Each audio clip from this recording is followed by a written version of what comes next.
그러면 위원들의 질의, 특보위원 질의를 시작하겠습니다. 김진태 위원님 질의해 주시기 바랍니다. 강원도 춘천 출신의 김진태 의원입니다. 이성우 대표님. 이성우 대표님. 네. 네. 카톡에서 실시간 감청이 됩니까? 실시간 감청 불가능. 국민들이 다 보고 계시니까 확실하게 한번 얘기해 보세요. 실시간 감청이라는 것은 수사기관 직원이 와서 지키고 있으면서 카톡 대화 내용을 그 자리에서 들여다보고 있는 게 가능합니까? 불가능하다. 대화하는 거를 누가 그 자리에서 들여다보는 거는 불가능하다 이거죠. 그거는 왜 그런 거죠? 기술적으로 안 됩니까? 실시간으로 모니터링을 하기 위해서는 실시간 감청 설비가 필요한데 네. 저희는 그러한 설비가 없고 그러한 설비를 위한 현재로서 설비가 없어서 안 된다. 자, 그런데 이제 이 사태가 터지니까 국민들은 야 이거 내가 저도 카톡 합니다 하는데 이거 누가 들여다보는 거 아니야? 자꾸 이런 불안감을 갖게 되는데요.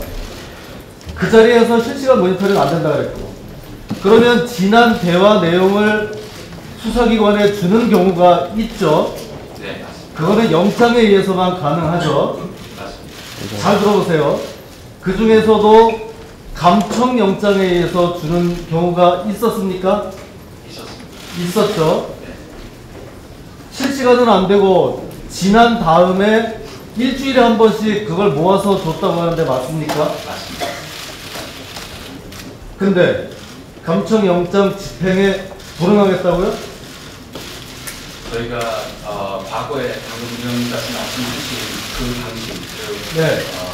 감청 영장이 들어왔을 때 네. 일주일치씩 모아서 제공하던 그러한 방식을 더 이상 안 하겠다는 말씀입니다.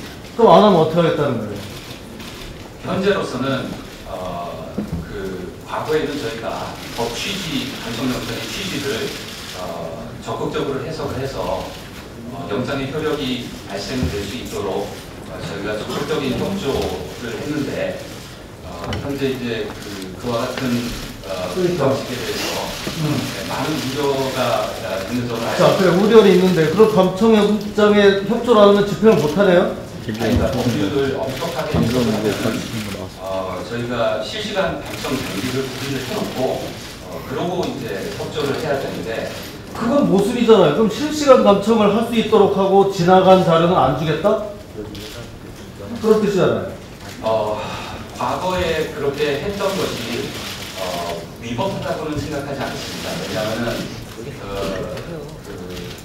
법상 저희 협력 의무에 대한 당연히 있고요. 자, 이제 정리를 해봅시다.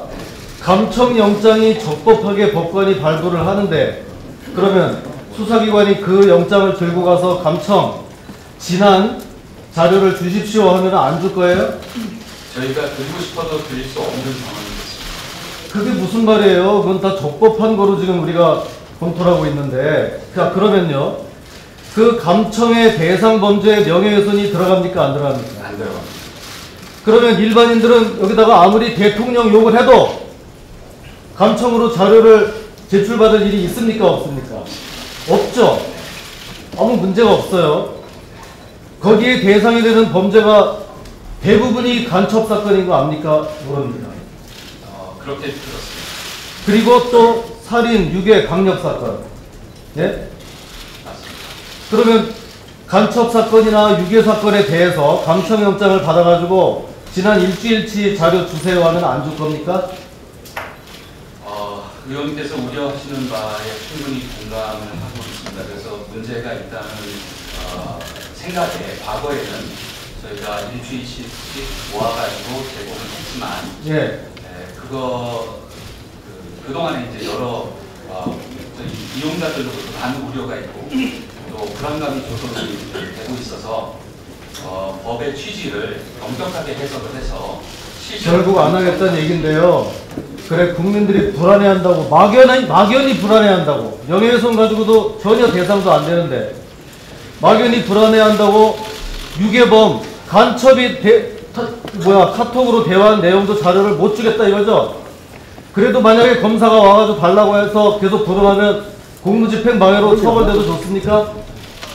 현재 법상 저희 폭력의 의무가 있는 것으로 알고 있습니다. 그렇지만은 그 구체적인 방법이 적시되지 않아서 저희가 엄격하게 법률을 해석을 하면은 실시간 감정 장치를 저희 서버에 부착을 해서 협조를 해야 되는데 그와 같은 방식을 저희가 할 수가 없는 상황이므로 더 이상 과거의 방식으로 정보를 제공을 할 수 없는 점을 좀 양해를 해주십시오.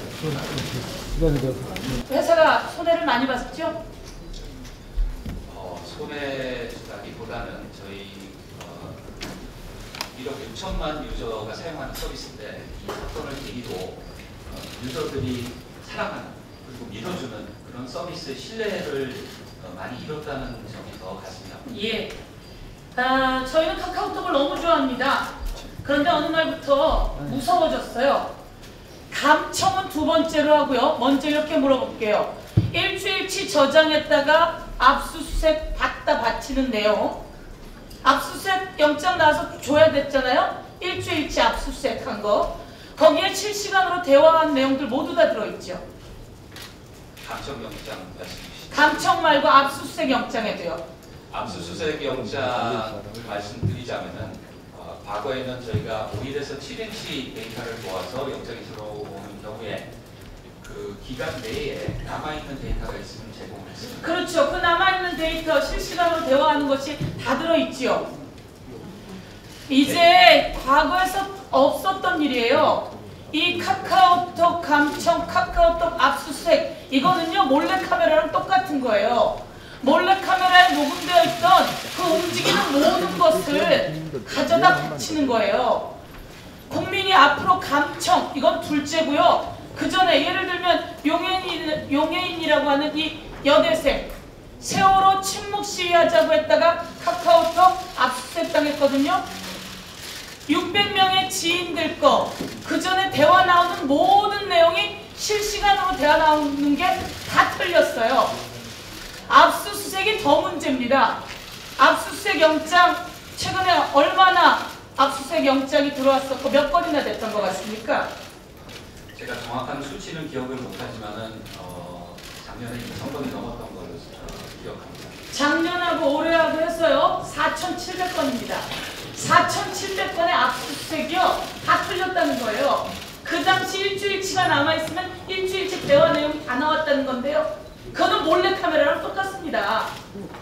몰래카메라 장치해놓고 그 전에 있었던 일주일치 놀고 이야기하고 모든 하는 행동이 다 갖다 바쳐지는 거예요.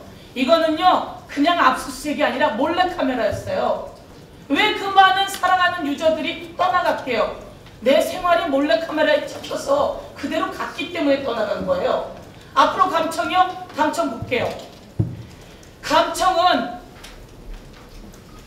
넘겨주세요. 감청. 저게 법원의 판결문입니다. 대법원 판결까지 났어요. 현재성이 없어서 감청의 대상이 되지 않는다.